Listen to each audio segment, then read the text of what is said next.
Hello friends, this is Gaurav and I am welcoming you at my channel RK Learning. So friends, अभी हम इस video में employment को cover करेंगे। पहले हम एम्प्लॉयमेंट का मीनिंग समझेंगे और उसके बाद में एम्प्लॉयमेंट का फीचर्स समझेंगे। ठीक है ना फ्रेंड्स? तो एम्प्लॉयमेंट एम्प्लॉयमेंट ये भी क्या है, हमारा एक इकोनॉमिक एक्टिविटी है जहाँ पे पीपल है ना क्या करते हैं, जो भी कोई इंसान है, बराबर, मैन है या फिर वुमन है, ये क्या करते हैं, दूसरे के लिए काम करते हैं। इसको हम लोग क्या बोलते हैं, एम्प्लॉयमेंट। ठीक है, तो यहाँ पे ये भी एक इकोनॉमिक एक्टिविटी है। जाहिर सी बात है, अगर मैं कहीं पे काम करूंगा, अगर मैं एम्प्लॉई हूँ किसी का, है ना, तो जाहिर सी बात है जो मेरे एम्प्लॉयर होंगे, मतलब जो मेरे मालिक होंगे, वो मुझे क्या करेंगे, सैलरी देंगे। ठीक है ना? तो बस यही होता है एम्प्लॉयमेंट। इसको स्टडी करते हैं हम। अब मैंने हिंदी में समझा दिया आपको, इंग्लिश में हम समझने की कोशिश करेंगे वर्ड बाय वर्ड। तो मैं यहाँ से इसको रीड करना शुरू कर रहा हूँ। It is an economic activity in which people work for others. ठीक है ना? तो दोस्तों, ये जो है हमारा एम्प्लॉयमेंट, ये एक इकोनॉमिक एक्टिविटी है जहाँ पे पैसा इन्वॉल्व होता है। और हम क्यों काम कर रहे हैं, किसके लिए कर रहे हैं, तो दूसरों के लिए कर रहे हैं। ठीक है, और क्यों काम कर रहे हैं, तो पैसा कमाना है हमको। There is a employer employee relationship. Employer मतलब कौन होता है, जिसने हमको जॉब दिया है वो। और एम्प्लॉई मतलब क्या होता है, जो जॉब कर रहा है वो। ठीक है ना? तो बस यही लिखा है अगले लाइन पे भी। Employer is a person who offers the job and the person who accepts the job is called employee.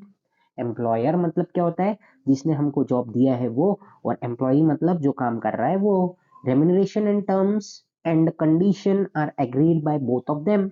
Remuneration मतलब क्या, कि क्या पगार है क्या नहीं है, ये सब हमको बात करना पड़ेगा। और बहुत सारे टर्म्स एंड कंडीशंस रहती है, वो सबके भी ऊपर बात करना होगा कि महीने में कितनी छुट्टी है और कैसे क्या होगा।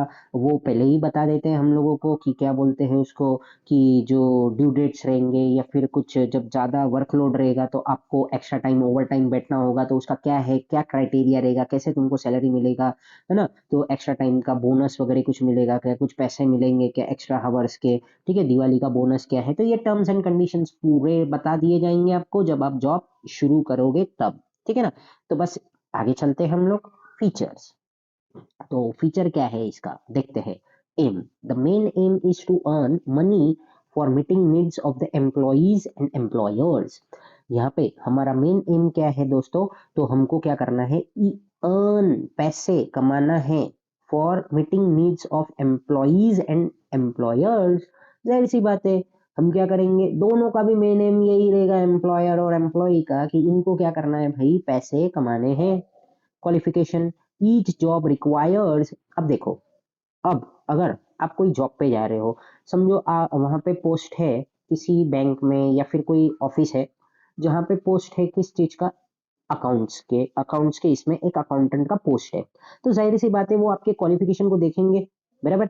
जरूरी नहीं है कि आपके पास कोई प्रोफेशनल डिग्री हो, आप बीकॉम एमकॉम हो या फिर कोई ग्रेजुएशन है आपकी कंप्लीट, बट काय में होनी चाहिए, वो कॉमर्स में। क्यों? क्योंकि वो काय का चीज है, अकाउंटेंट का पोस्ट है, तो जाहिर सी बात है आपकी क्वालिफिकेशन को देखा जाएगा। फिर आप किस तरीके के हो, तो वो कैसे पता चलेगा उनको, तो वो आपका इंटरव्यू लेंगे, आपको क्या नॉलेज है क्या नहीं है, आपका रिज्यूम भी रहेगा, तो आपने कितने मतलब एक्सपीरियंस्ड हो क्या हो, तो उस हिसाब से आपको जॉब पे रखेंगे। इस job require some qualification, skilled और unskilled labour is required as per the nature of the job.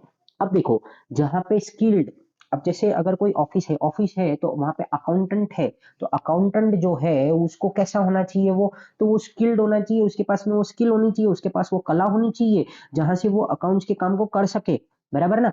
तो अकाउंट्स का काम करना है तो हम कोई स्किल्ड बंदे को ही रखेंगे, अनस्किल्ड बंदे को तो नहीं रखेंगे ना, बराबर, है ना। तो अब अगर जैसे ही हम लोगों को होटल है, तो होटल में हम कोई लॉयर को वगैरह थोड़ी ना अपना वेटर बनाएंगे, वहां पे तो एक अनस्किल्ड इंसान भी चल जाएगा, जिसको कुछ आता जाता नहीं हो।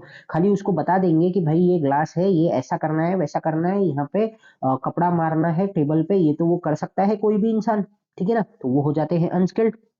मतलब आपको कोई वो चीज आती नहीं हो, आप मतलब पहले से जीरो से अभी सीख रहे हो, तो भी कर सकते हो आप। ठीक है, तो each job require some qualification, skilled और unskilled labour is required as per the nature of the job. वो जॉब कैसा है उसके हिसाब से आपकी रिक्वायरमेंट रहेगी, आपको स्किल्ड चाहिए या अनस्किल्ड भी चल जाएगा। अब देखो आगे चलते हैं हम लोग। फिर उसके बाद में क्या है, for skilled job some specific qualification are required. अब जैसे जो भी कोई अपना स्किल्ड क्वालिफिकेशन होती है, ठीक है ना, सॉरी, जो कोई स्किल्ड जॉब होती है तो उसके लिए एक स्पेसिफाई हमको जॉब होना वहां पे, सॉरी, स्पेसिफाई क्वालिफिकेशन होना, स्पेसिफिक क्वालिफिकेशन होना आपके पास में बहुत ज्यादा जरूरी है। ठीक है ना दोस्तों। तो स्किल्ड जॉब मतलब क्या होता है कि जहां पे आपको जो भी कुछ है, आपके आर्ट को, आपके पास में ऐसी कुछ कला होनी चाहिए जो वो आप उस काम को कंप्लीट कर सको।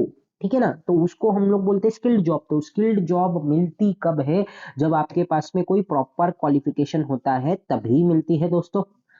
चलते हैं आगे।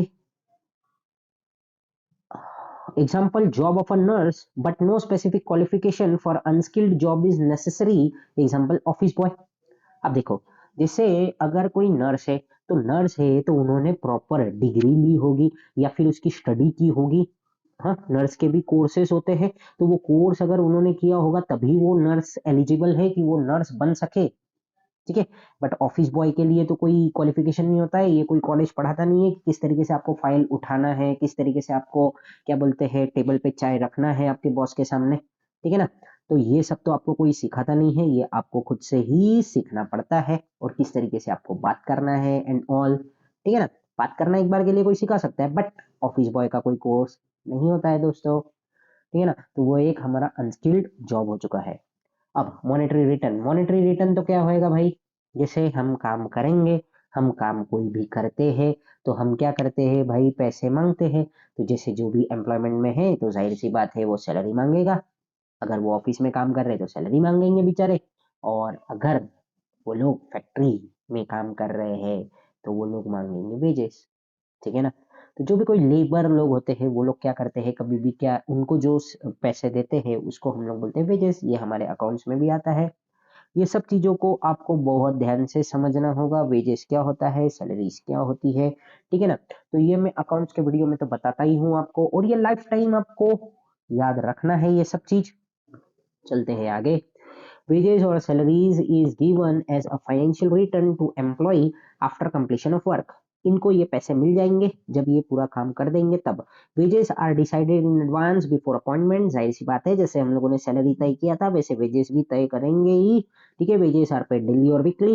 वेजेस क्या होता है कि जैसे रोज रोज भी पे करते हैं या फिर हर हफ्ते के हफ्ते भी पे करते हैं। Salary is paid monthly, but जो पगार है, पगार किसको बोलते हैं, सैलरी को। वेजेस को भी बोल सकते हैं वैसे तो। ठीक है ना, तो जो सैलरी है वो क्या होती है हमारी, कभी भी मंथली देते हैं हम लोग। बट वेजेस, वेजेस हमारे कौन होते हैं, मजदूर, तो उनको रोज भी दे सकते हैं हम लोग या फिर वीकली दे सकते हैं। Along with salary other benefits like bonus, quarters, to stay. ठीक है, तो उनको बोनस भी मिलेगा, दिवाली पे हो गया या फिर उन्होंने कुछ अच्छा काम कर लिया, मतलब अच्छा कुछ अचीवमेंट कर लिया है उन्होंने काम पे, जिससे क्या हुआ है कि बिजनेस को लाखों करोड़ों का फायदा हो चुका है, तो उनको बोनस भी दे सकते हैं, क्वार्टर्स भी दे सकते हैं उनको रहने के लिए, subsidise food in canteen, canteen में जो फूड मिल रहा है वो सस्ते दाम पे उनको मिलेगा। Also can be given to employees. Capital, no capital is required for employment because employer invest and provide everything to the employ for completing job. अब देखो, अब जैसे यहाँ पे कोई कैपिटल तो लगता नहीं है, मैं अगर कहीं पे जॉब कर रहा हूँ तो मेरे जो मालिक होंगे या फिर मेरे जो बॉस होंगे वो ही सब कुछ खरीदेंगे वहां पे। ऐसा तो नहीं है कि मैं अपने पैसे से वहां पे क्या कर रहा हूँ कि जैसे अपना क्या बोलते हैं पेन लेके आ रहा हूँ, स्टेशनरी लेके आ रहा हूँ या फिर कुछ लेके आ रहा हूँ, बराबर। अब वहां पर कंप्यूटर खराब हो गया, हाँ, तो कंप्यूटर नहीं है या फिर कंप्यूटर खराब हो गया तो कोई मेरे चार्जेस नहीं लगने वाले हैं, हमको हमारे बॉस को बोलना है वो करेंगे। तो हमको कैपिटल तो कोई लगाना नहीं है, और जब वो बिजनेस शुरू हुआ होगा, वो ऑफिस बना होगा, तो मेरे से तो कोई पैसा नहीं लिया होगा, तो जाहिर सी बात है मैं तो हूँ एम्प्लॉई। ठीक है, तो एम्प्लॉई जो होता है उसको कोई पैसा तो देना नहीं पड़ता है, वो किसका पैसा इन्वेस्ट हुआ हुआ रहता है उसमें, एम्प्लॉयर का। चलते हैं आगे। रजिस्ट्रेशन, तो ऐसे कोई बिजनेस होती है जहां पे रजिस्ट्रेशन की जरूरत होती है वहीं पे लेना है, ऐसे अन्यथा तो कोई रजिस्ट्रेशन की जरूरत नहीं होती है। बट सॉरी, मैंने आपको बता दिया बिजनेस के परस्पेक्टिव से, बट एम्प्लॉयमेंट में कौन सा रजिस्ट्रेशन होता है भाई, कोई रजिस्ट्रेशन नहीं होता है। ठीक है ना। तो no registration is required, every employee has to follow the rules and regulations mentioned in the terms and conditions of the employment contract. यहाँ पे हमको कोई रजिस्ट्रेशन वगैरह नहीं करवानी होती है, ठीक है ना।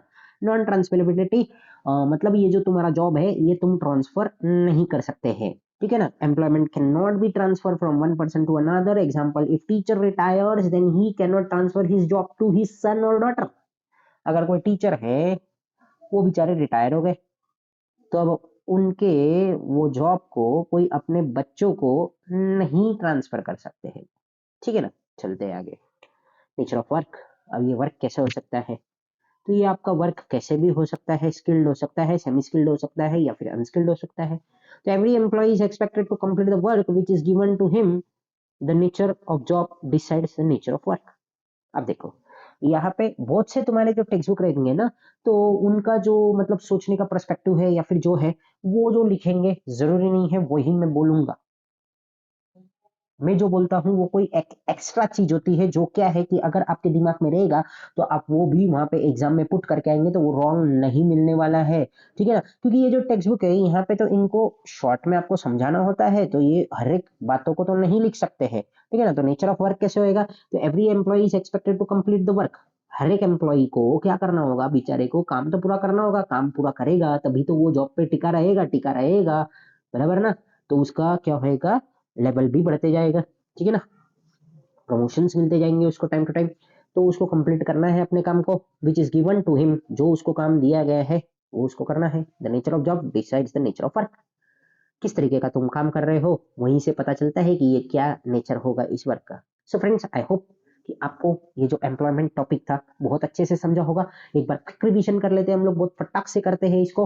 तो क्या है कि जैसे ये है एक इकोनॉमिक एक्टिविटी, बराबर। यहाँ पे एम्प्लॉयर एम्प्लॉय का रिलेशन बन जाता है, नौकर और मालिक का रिलेशनशिप बन जाता है, बराबर। जो जॉब देता है उसको हम लोग क्या कहेंगे दोस्तों, एम्प्लॉयर कहेंगे, और जिसको जॉब मिली है वो होगा हमारा एम्प्लॉई। यहाँ पे रेम्यूनरेशन वगैरह मिल जाता है, ठीक है ना, पगार मिलेगा, बट उसके लिए टर्म्स एंड कंडीशंस ये लोग पहले से ही तय करके रखते हैं। तो ये हुआ हम लोगों का एम्प्लॉयमेंट के बारे में। इसके फीचर है, एम, हमारा मकसद क्या है, पैसा कमाना, क्वालिफिकेशन होना चाहिए हमारे पास में कोई प्रॉपर, मॉनेटरी रिटर्न तुमको मिलेगा जैसे सैलरी या फिर वेजेस मिल रहा है, कैपिटल हमको कुछ लगाना नहीं पड़ता है, यहाँ पे कोई रजिस्ट्रेशन करने की कोई जरूरत नहीं है, हम लोग जॉब को अपने ट्रांसफर नहीं कर सकते हैं। So friends, thank you for watching my video, and friends please do subscribe my channel and press the bell icon so that you will get the notification of my new videos. Thank you. जय हिंद।